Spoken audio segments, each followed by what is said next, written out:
네트워크상에서 단지 숫자만으로 이루어지고 그 처리 과정에 금융기관, 전자금융업자, 전자금융보조업자가 상호 연결되어 고객에게 전자금융 서비스를 제공하고 있다는 점에서 기존 창구거래에 비해서는 사실 좀 더 복잡한 느낌이나 우리는 잘 못 느끼죠.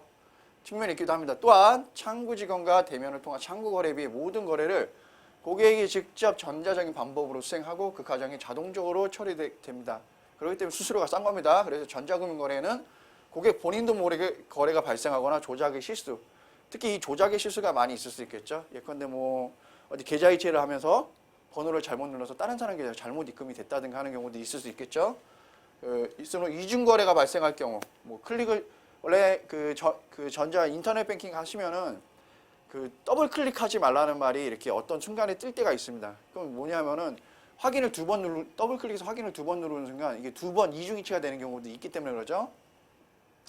그리고 사후 처리가 이 잘못 입금해 보신 분들이 이 강의 들으시는 분들 중에 있는지 없는지 모르겠지만 굉장히 복잡합니다. 잘못 내가 입금을 했다.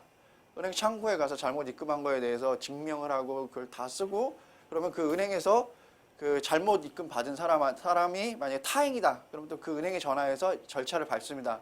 그 은행에서 다시 또 그 사람한테 전화를 해서 돌려줘도 되겠냐라고 해서 확인하고 승낙 과정을 다 거치고 나서야 돈이 들어옵니다. 그래서 시간도 꽤 걸리고 굉장히 복잡해집니다, 일이.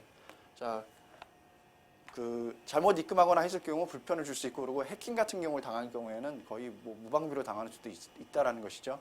요즘 뭐 스미싱이니 뭐 이런 식으로 해서 모바일 뱅킹 많이 하시는데 뭐 핸드폰에 악성 AD 깔린다든가 아니면 내 컴퓨터가 인터넷 뱅킹하는 컴퓨터가 해킹을 당해서 뭐 해커들에 의해서 잘못된다든가 이런 경우들이 왕왕 있습니다. 그런 거는 이제 개인이 조심해야 되는 문제죠. 그런 부분들이 사실 전자금융의 이면이죠.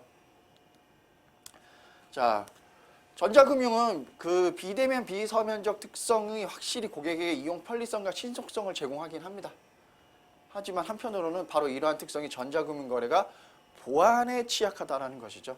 이런 어떤 이중성이 있다는 것이고 특히 공개된 네트워크 상에서 비대면 비서면으로 이루어지는 전자금융 거래는 해커의 진입이나 좀 전에 얘기했죠. 전산장애 등으로 인해 뜻하지 않은 피해를 입을 수 있기 때문입니다. 자, 예컨대 전산장애 때문에 일정 시간 안에 돈을 입금해야 계약이 성립이 되는데 입금이 안 돼서 계약이 해지되는 경우라든가 이런 경우가 있을 수 있겠죠. 자, 이러한 문제는 단순히 금전적인 피해를 넘어 개인의 신상정보와 금융정보가 유출될 수 있다는 점에서 사회적으로도 큰 문제가 될 수 있다라는 것이죠. 자, 그렇다면 이제 그 밑에 전자금융의 발전 단계를 한번 살펴보시면, 자, 전자금융거래의 시작은 보통 그 금융기관 업무의 전산화부터 시작했다라고 보시면 됩니다. 아주 예전에는 그 은행에 그 통장을 갖고 가면은 뭐 이제 그걸 기억하실 만한 분들은 없겠지만 이렇게 수기로 은행에서 써서 그 도장을 찍어줬습니다. 그게 이제 전산화가 되기 시작하죠. 자, 우리나라의 경우에는 지금과 같이 일상에서 전자금융거래를 편리하게 이용할 수 있게 된 배경은 금융기관이 업무 전산화 노력에 있다라고 보시면 됩니다.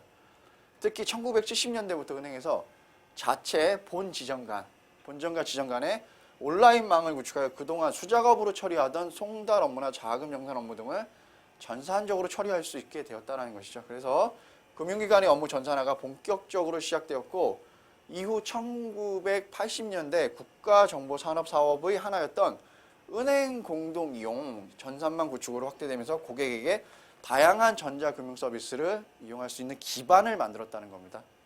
자, 전자금융 거래의 시작은 언제? 1970년대입니다. 그리고 1980년대 국가정보사업으로 이게 본격적인 궤도에 올랐다. 이렇게 생각하시면 됩니다.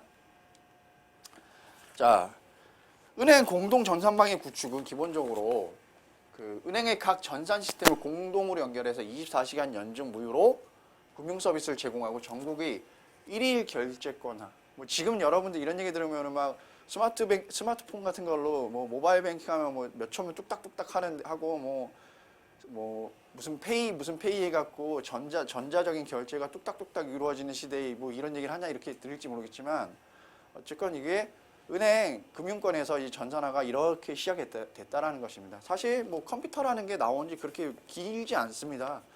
불과 뭐 100년 전에 컴퓨터가 없었습니다. 그러니까 이게 어마어마하게 기술력이 발달되고 있다라는 것이죠. 그래서 예전에는 뭐 입금해서